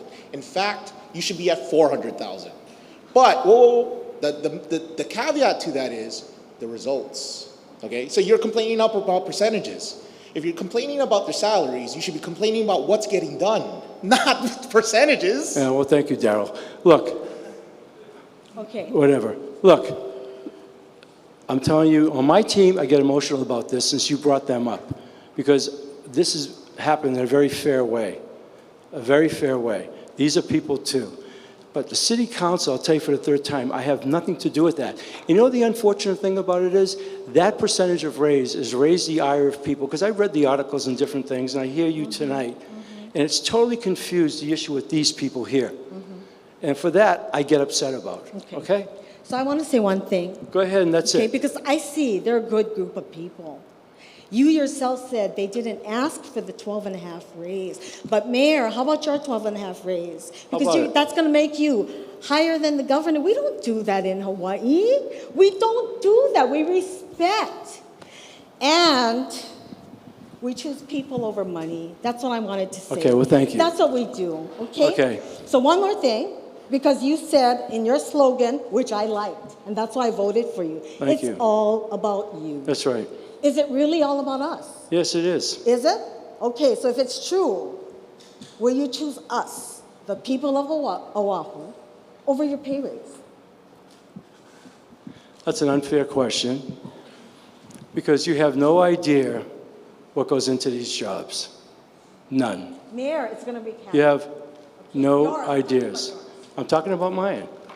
I'm talking about my job. If I decided if I was going to take a pay cut and not take it, that would hurt the office of mayor. This is about the office of mayor. I'm not going to be mayor forever. But if I were to not take a raise, that's going to hurt the office of mayor. And where you said about the mayor and the governor, that's not written anywhere. It's just under the circumstances what it is. But if I turned down a raise this year, the office of mayor would be really held back. And what you don't want for future leaders going forward is to have money be a non-starter. And if you think being the manager of 10,000 people and a $4.5 billion a year budget doesn't warrant a raise, then you don't understand business. I think you dropped the mic. You're behind the mic. You're in front of the mic. I'm sorry. Okay, so all I'm saying is sometimes when you're a public servant, you need to, you give. You give. You don't just, we're having a hard time here, okay? So no one should be in office to enrich themselves with our taxpayer dollars. That's what I'm saying. Okay, you give back. I want to let Mike Formby say something because this bothers me because the supposition, when you say give back, you have no comprehension of what these jobs are about. None. Mike? Yeah, thank you, Mayor. I want to provide a little bit of context because I think the issue is much more complex and it's dealt with at an emotional level. Yes, and that emotional level is. does not give recognition to the complexity of it. So I'm talking on both sides. Okay. The way it works is we would like to have an opportunity to hire people from in the ranks. In other words, we would like to know that somebody came to work to the city and they did 20 years, 25, 30 years in the city, and they're now at a rank to rise to a leadership position. But we're not civil servants. We're appointed. We're at-will employees. And when we try to get the upper level of civil service, which is called excluded managers, to come work for appointed positions, they won't do it because a lot of them make more money than everybody here. And that's what the public doesn't know, because we don't have the opportunity and we don't come out and brag and advocate and say we want this. We let the Salary Commission do what it does. But the Salary Commission gets all of the pay tables and the collective bargaining increases for the civil service ranks, the excluded managers, and what they're trying to do is make sure that the appointed members who run these departments, who oversee these people that make more money than them, that doesn't happen. That's called inversion. And so all of these men and women up here have people in their departments who make more money than they do. And you don't know that. And you don't complain about it, and we don't complain about it. But what the Salary Commission does is they look at the tables and they try to make sure that the top leaders of the city, the people that have the most responsibility and put in the most time, make more than the people below them. And right now, that's not the case. All over the city, in all departments, senior civil servants and excluded managers make more than everybody up here. So my request is, if you're really going to get passionate and emotional about this issue, you have to do your homework. You have to understand that these, as a system, these civil servants, they get collective bargaining increases that allow them to go up and up and up. And we only get raises when the Salary Commission looks at the numbers and says, you deserve it. Not one person up here came to the mayor and I and said, I'm unhappy with my pay, I want more money. They haven't even talked to us about this. No, I believe that. But the Salary Commission looked at the numbers and said, you deserve more money. They haven't even come to us and lobbied us, the mayor and I. So I really think it's a complex issue. I'm the only person up here that had time on council. I spent 3 months on council, and I'll tell you this. It is an enormous amount of work. It's enormous. If you look at the bills that they have to deal with all the time. They have staff. They have staff, but they have to make the decisions. They're staff just like we have staff. So I'm saying it's a complex issue, and I would hope that people would understand to read and get informed before you get too emotional. You're talking about city council, aren't you? I'm talking about both. I'm talking about both. So city council, do they work? Yes. 8 to 5, Monday to Friday, every week, every month. So I don't want to debate you on whether or not a city council member works and is entitled to higher pay. As the mayor said, that is not our territory, and we don't want to step on their toes. We want to respect their right to make the decisions that they make. And I really believe that for council members, you should talk. Your council member is Radiant Cordero. Yes. We talked about that. You should sit down with council member Cordero and ask her what time she put in and what is required of her. I do. But get to know the facts before you just get emotional. Yes, she has talked to Tommy Waters, asking him to bring the resolution to vote. He refuses. I understand. He refuses. And that's his decision as council chair. That's his decision. But anyway, I think they all want it. They want, not all, but they want to bring it to Carol, I think we've talked about it enough. We heard you. We saw your protest. Thank you. We appreciate what you're here for. Thank you. Thank you. Thank you.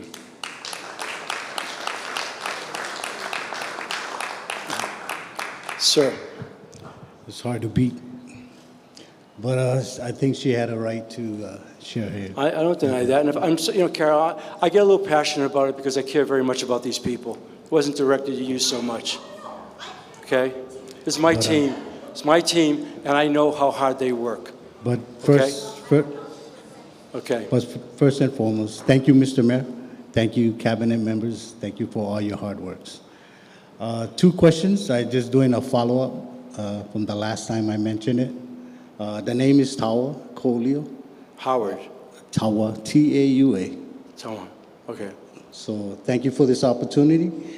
I know this is your last round of town hall meeting. So thank you for all that effort. You guys came out here and let us grab this mic. I think this is the closest we can get to you. and sharing our hearts. So I just want to do a follow-up. The first question. It was concerning the aerial fireworks. I think I mentioned it. I just wanted to. Yeah, you came to the town hall meeting Yes. before. But I'm not, I know the chief said not too sure about solution yet, but I have confidence in his effort working towards the future. But, just a side comment, with all that billion dollar criminal enterprise that bring those type of funds here, and it can help pay the rail. I'm just trying to be straightforward. But, I think it's a mockery of our laws. We are governed by laws, and you have a law that's been on the books for 13 years, and there was good reasons why we needed that law, because it's not like you order it on Google and you get a box of aerial fireworks in your mail. This is all illegal stuff. And I hopefully, if I said it again, highly recommend let the FBI do the research and, root out all the criminal elements. I would really appreciate that. But the other What's reason... your question, Tawa? Yes. What's your question? It's concerning the Liquor Commission. Everybody in Hawaii knows you cannot go into a nightclub, a bar, if you're not 21 years of age. Supermarkets are not nightclubs. But they have liquor permission to have a permit to serve and consume alcohol in front of children, minors that enter the establishment. And I'm referring to Foodland. Not that I have anything against the Foodland. We all need food. But then it should be named Bar and Grill if you have a permit, people consuming and serving alcohol in the bar settings. Next to all the fruits, vegetables, every aisle that we have items. That's my point.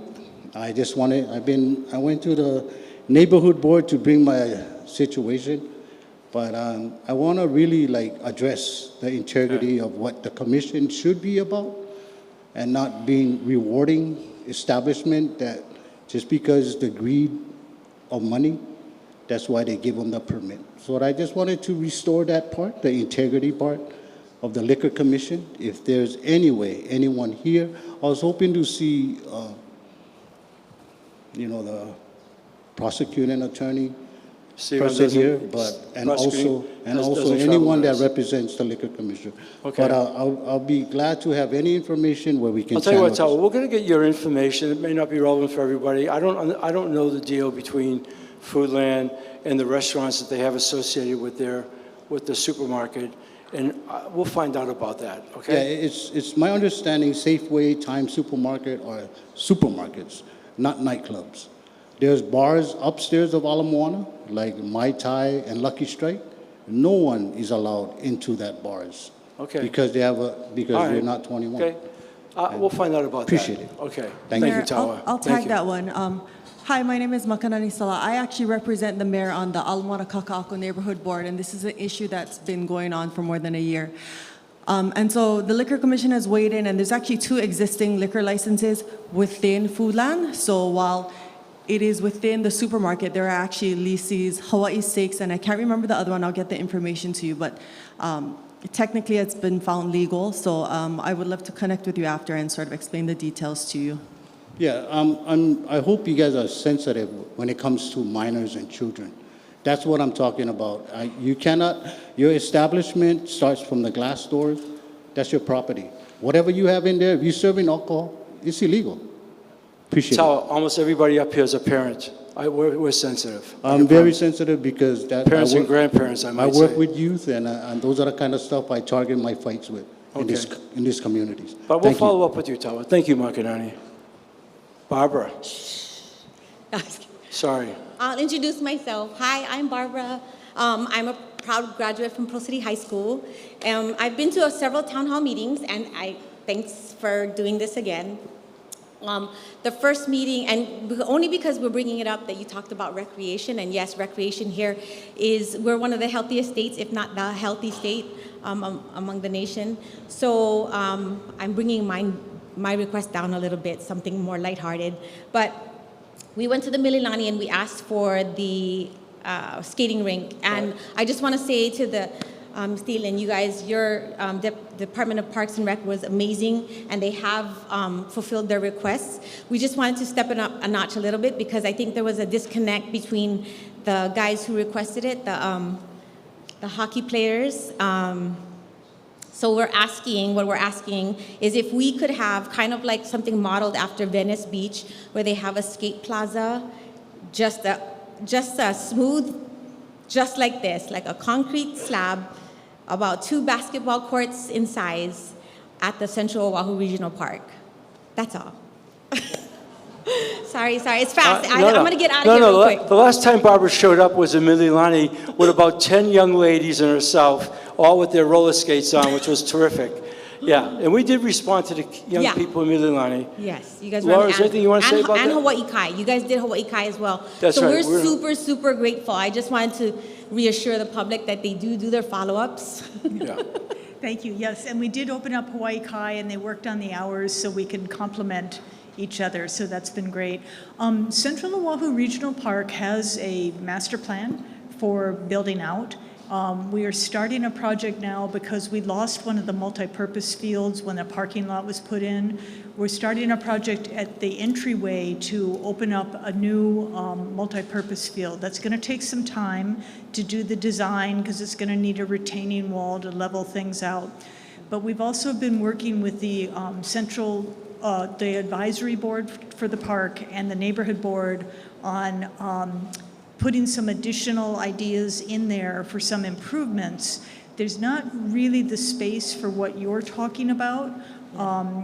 We're looking at like a pump bike BMX track, some additional walking paths and connecting it so that we have a loop and adding a couple pickleball courts in the area.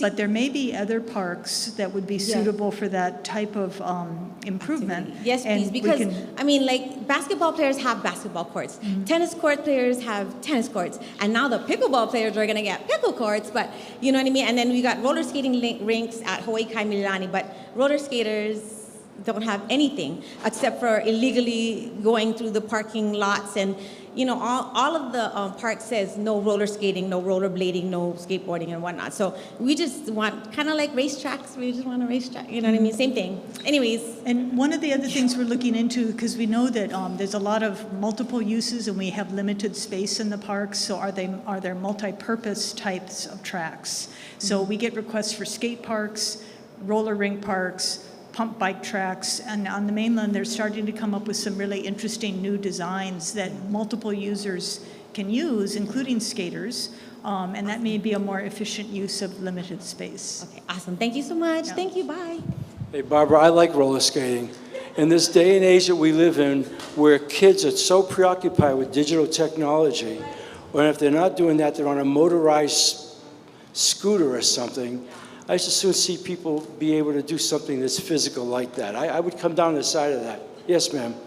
Aloha. Aloha. Pat Beekman. I live in Aiea. Hi, Pat. And my question is about the future outlook for any other pandemic that may be coming down the road. We've been hearing talks of predictions that we're going to have, well, they happen on a recurring basis historically. And here are some quotes that you made at a press conference on December 29th, 2021. You said, "We have a very compliant community. That compliance is very good for us. The compliance in the community is ideal, and it's even going to get better, I believe, as we go forward here." Same press conference, you continued, "Make no mistake about it. We have the hammer in this deal, and we will drop the hammer if we have to. What we're asking now is for compliance." And the implication was... Do you remember what that was in regard to? The implication was that the that was in regard, best way to compliance... That was in regard to the Omicron. That was after we had survived. We came into office in 21, navigated through the first tiers of the virus. We then were ready in July to drop all restrictions, and then Delta hit. And by Labor Day, we were in a very serious crisis. and we were really pushing the brink of our hospitals and the ventilators or whatever. We got over that crisis. The numbers dropped. Meanwhile, we continued to vaccinate a lot of people. We made a decision on Omicron that we would have no restrictions, and that was after consultation with all of our hospitals, the best doctors, not only here in Hawaii, but at Harvard University and Johns Hopkins. That quote that you're saying was in the context of saying people in Hawaii had really cooperated, and that really helped us. It was in the context about the ham meeting. We didn't want anybody going out there and suddenly violating what we were trying to set up, because we were trying to get businesses back on track. And that's what that meant. We had enforcement rights. I can have Dr. Jim Island possibly speak about another pandemic, but that was to acknowledge. That was a very positive thing. And I found it interesting when we said that, a lot of people got kind of upset. I even had somebody say to me, what do you mean it's a personal responsibility? It's your job to take care of us. And what we're trying to say is at that stage of the disease, knowing how pervasive Omicron was, despite the vaccine levels, that it was just out there, and people need to act responsibly. And I was acknowledging that compliance was an acknowledgement of how much everybody had worked together in distancing, mask wearing, getting vaccinated, and doing everything responsible. Staying home from work if they got in contact, and self-testing. It was really meant as a compliment to our society. We had the best numbers in the country when all got said and done. This country was founded on freedom, on individual Yes. decisions, and if we don't have control over our own bodies, what kind of freedom do we have? Well, I agree with you on one hand, but I don't think anybody was being oppressive. We certainly gave everybody their right to do what they wanted to do. Okay? We gave everybody their right to what they wanted to do. I'll agree If that people we all didn't- should have the choice, not be forced. We didn't force anybody. Many county employees were forced to take the shots or lose their jobs. Do you know how many people we lost in that whole thing? I'm sorry, what was Do you know the how many question? people that we lost in that whole thing? Tell me. About 18 people altogether. Most of them resigned on their own. All right, so they resigned, but We had about 93% people took vaccines. Nobody complained. The other people were a lot of police officers and other first responders, and people took religious exemptions. They took other kinds of exemptions. We understood that, and we respected their rights to do so. What we were trying to do was contain a disease that was unprecedented in my life, okay, and in your life as well. And we're dealing with a lot of circumstances, and I thought we got through this whole thing pretty well. And so I really don't want to revisit the fact that everything that we're doing right now is in a post-COVID. I don't know if Jim has a comment on anything about another pandemic, but I think we certainly live in a world where anything is possible. And if we didn't just learn that in the last 2.5 years, I don't know if we'd ever learn it. well, many scientists and medical specialists disagree with you. So there Okay. is disagreement, and we Then- should be given the choice of whether or not we want to take some kind of invasive procedure like a shot that has toxins in it. Okay. And we do our due diligence, and we have to make our decision on our future, because if we make the wrong decision, we could have a lifelong problem, medical problem, and I've seen people die from this, especially in the old folks' home. They're in no shape to be taking any kind of a shot because they have toxins in them, and yet it was mandatory that the old people take the shots, and I know someone who said he's seen 32 people, old folks, die right after taking the shot. Okay. I appreciate your comments. My question to you is, there is a lot of talk about future pandemics. We have these so-called pandemics with us on a regular basis. Do you have plans to get even stronger on forcing people to do things they don't want to do? You know, that's a speculative question I'm not going to answer. Let's just hope we don't have to deal with that. You know, I thought that we navigated through COVID beautifully, and I was proud of our community. Okay? There were a lot of unnecessary deaths because of the protocols that were put in place. Okay, thank you. Hi, my name is Evelyn. You guys probably wondering, how did this 15-year-old get here? Myself and my husband. Sydney's your daughter? She is. Congratulations. She's also a business owner over a year, and she pays her taxes. Wow.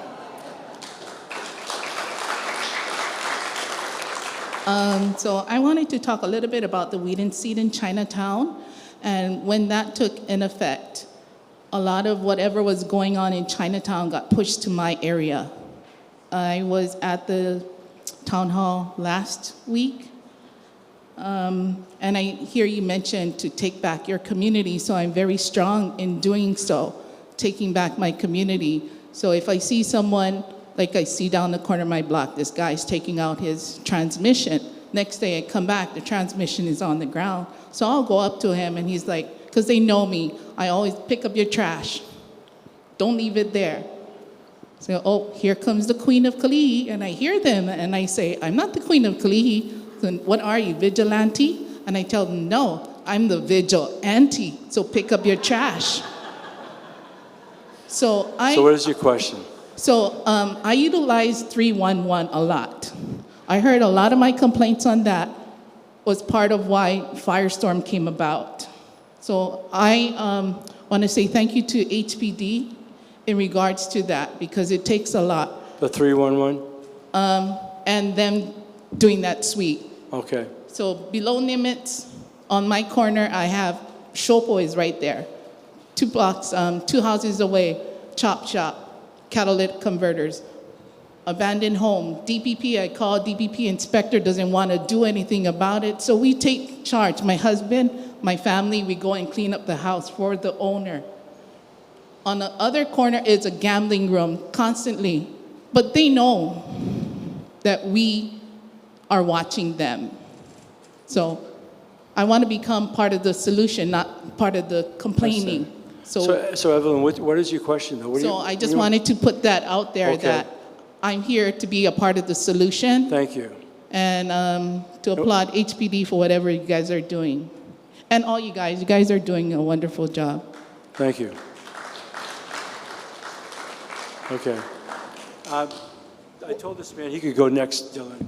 You've been up here. Let the man in the chartreuse shirt. I told him he could go next. I'm going to let you go next, and I know you want to talk about haiku stairs because I've been reading your shirt all night long. Well, thank you. And I want to hear your perspective on haiku stairs as it relates to this community, and I know you have an argument to make. So go ahead. I will, because the whole community wants to use haiku stairs, but I appreciate being able to go before someone goes 3 times, so appreciate that. And I appreciate you, Mayor, listening to everybody and having us, and I appreciate your consideration in the past, listening to the Friends of Haiku Stairs through the managed access plans that the Friends of Haiku Stairs have. Though I am troubled to hear about your continued work toward tearing it down. With all due respect to the people in Haiku Valley and the neighbors, many of whom actually support the access to Haiku Stairs, there is a managed access plan waiting to be tried with your support before wasting millions of dollars on, which are tax dollars, on projects already invested with taxpayers' funds.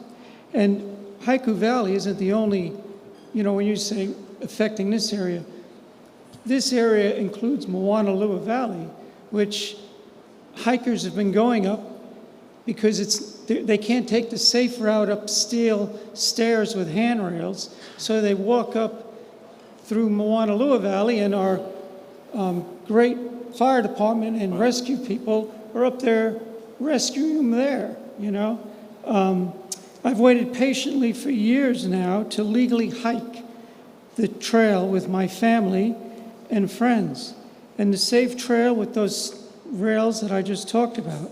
It's the only such trail that with stale steps and handrails in the state of Hawaii that I know of. So I ask you this evening to, at the minimum, please, and this is to Laura too, please, to please consider the trial period of, say, 1 year to see if a success or failure of the managed access plan with fees to cover the cost that the Friends of Haiku Stairs has so thoughtfully put together before you. It could take longer than this to legally get approval of any other action. And this could be a win-win for the whole community and for you. I appreciate everything you said. And we had to make a decision. And I started out wanting to keep the stairs. But you very quickly said the whole community. Let me tell you, our first obligation is the people who live there, and that community has been violated for years with trespassing and all kinds of other things, not the least of which has been vandalism and other things that have been very unsettling to them. And quite honestly, Mike and I went out and we went to the base of the stairs with the Friends of Haiku Stairs. We walked every step of their managed access plan, and we sent consultants out to work with them too, and everybody said not credible.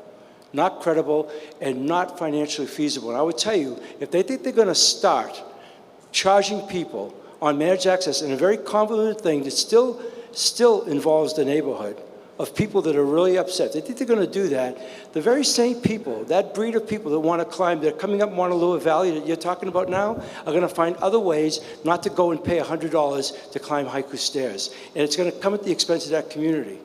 Early on in Kailua, we went to Wendy's and made them build a wall, which they didn't want to do, because when they put that place in there, it created a whole different dynamic for the neighbors in that neighborhood. And we got them to do that. And it took a lot to do that. It might seem simple, but that was a very involved process to protect that community, those neighbors. Our actions are predicated, and the thing that the managed access people have not been able to do is to get the buy-in of the community. And we told them that over a year ago. We've told them that every 2 months since then. There is not a concerted effort. When we had our town hall meeting in Kaneohe, and a room was packed. Okay, I asked how many people, and they're anticipating that was going to be the issue tonight, are in support of Haiku Stairs. Less than a quarter of those people stood up, and the rest of the room applauded. A lot of them were the residents of this neighborhood that have had people trespassing in their yards, breaking into their homes, leaving garbage everywhere, to no avail. And you can't even police that because these people come at 2 and 3 a.m. in the morning and everything. We owe it to that community.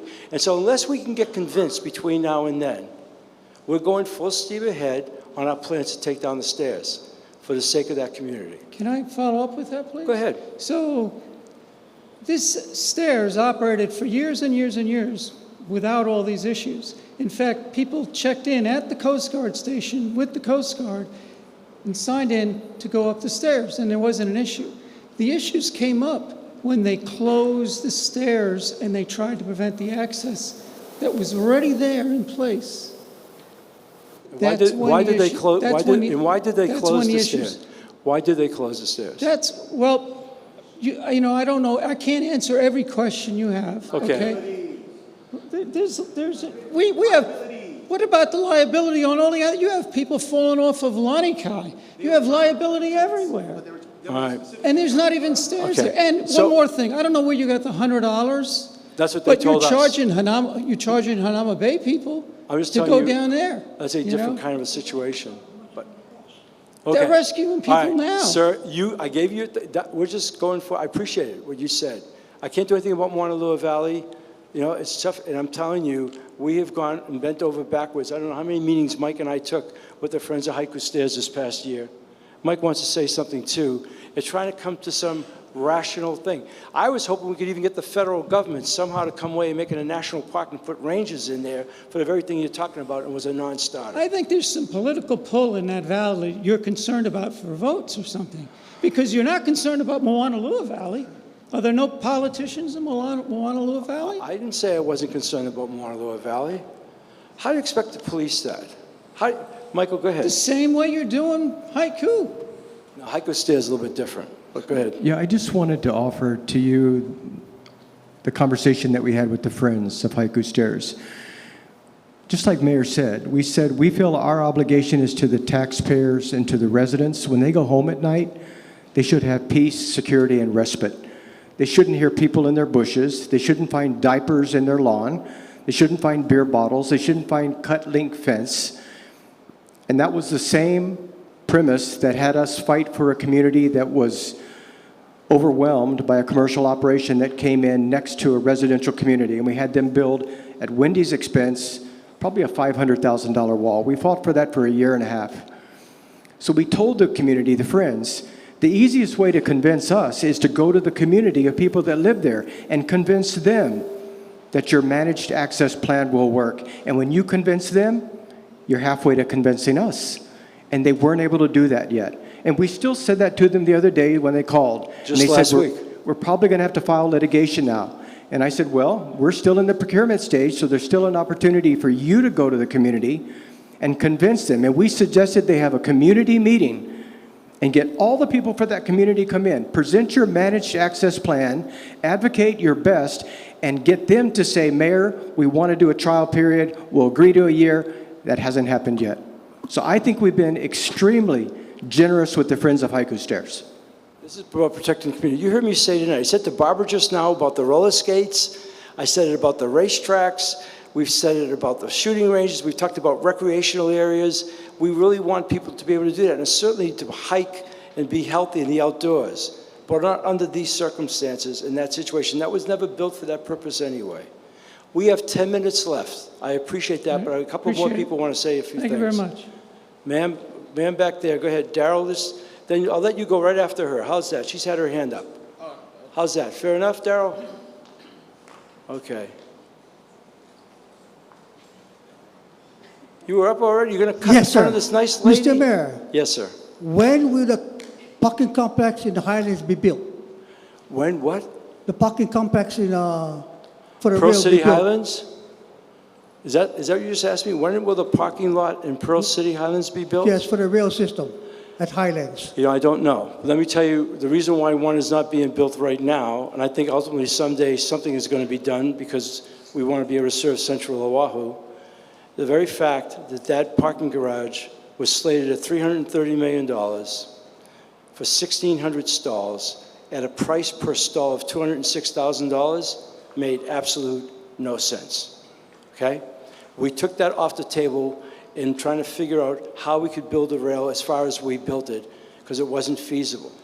At the end of the day, for 1,600 riders, or maybe even round it up a little bit with people carpooling, a couple of thousand riders a day was not going to make a material difference. And not only that, at those kind of numbers, I'm not even sure what we would have had to charge to park your car, which would have been more of a disincentive for taking your car to the garage than it would have been riding on the rail. Because right now, we're going to have public transportation.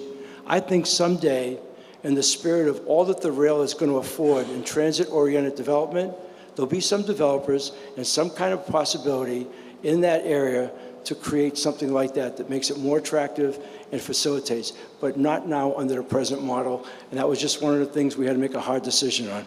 Because without the parking complex, you start changing the people from Middle London and Waiawa. I just got done telling you, at $206,000 a stall, would you use that parking lot if I told you it was $100 a day? Would you pay for that? No, sir. Okay. We had the same decision. I mean, what would we charge for parking at that kind of rate? It just didn't pencil out. We're going to try to figure out another alternative. We're not giving up on that concept. The rail project is going to trigger a whole lot of stuff. And I think it's going to be left to the ingenuity and everything else that goes on as we start to build around the rail system, transit development. That problem someday is going to get solved. Nobody wants to shortchange anybody. We don't. We want ridership. We need ridership. That was an illogical concept. Because when I was chair of the Pearl City Neighborhood Board, I had to deal with the people from Banana Patch. And now you're telling me, well, we're going to wait. Mr. Mayor, at this time, I'd like to make a presentation to Laura Keikina on my appreciation for her, what she's doing. She's done a great job. I'm going to give her a crystal ball so she can determine the cost of the rail and if and when the rail is going to be built for the University of Hawaii. Thank you. Okay. Well, let me help Lori with the crystal ball, because I don't think the University of Hawaii, there you go. I like it. This is great. This is great. This is great. That's classic. Lori, do you have an acceptance speech? Lori, would you like to make an acceptance speech? Thank you. That was very good, sir. I appreciate that. I appreciate that. I mean, Lori, did I say anything wrong? Okay. All right. Last question. Darryl, I'm sorry. I'll see you privately. Last question of the night, right here. Thank you for coming out again and bringing all of our city departments. I've been to a couple of these, and they're always interesting. And thank you for speaking up. I agree with everything you said. But my actual statement is a little bit more boring, not so exciting. Could we have somebody confirm about whether the move-over law applies to tow trucks? Because the Honolulu Police Department website says it does. And just so that I can make sure I share the right information. Thank you. Yeah, thank you. Ian Santee, who's our deputy director. You have to go to the microphone, Ian. He looked it up. Like if you remember, I said to Mr. Grace, this was new to me tonight. I didn't know anything about this. Go ahead. So it applies specifically, because I'll just read what the definition of an emergency vehicle is. As used in this section, emergency vehicle means a police or fire department vehicle, ocean safety vehicle, emergency medical services vehicle, freeway service patrol vehicle, sheriff division vehicle, Hawaii Emergency Management Agency vehicle, county management vehicle, civil defense vehicle, Department of Transportation Harbors Division vehicle, Department of Land and Natural Resources Division of Conservation and Resource Enforcement vehicle, or a tow truck. All right, we actually have time for another question. It's only 5 of 8. My watch runs fast. It's in addition to Carol and maybe addressing something she brought up as well.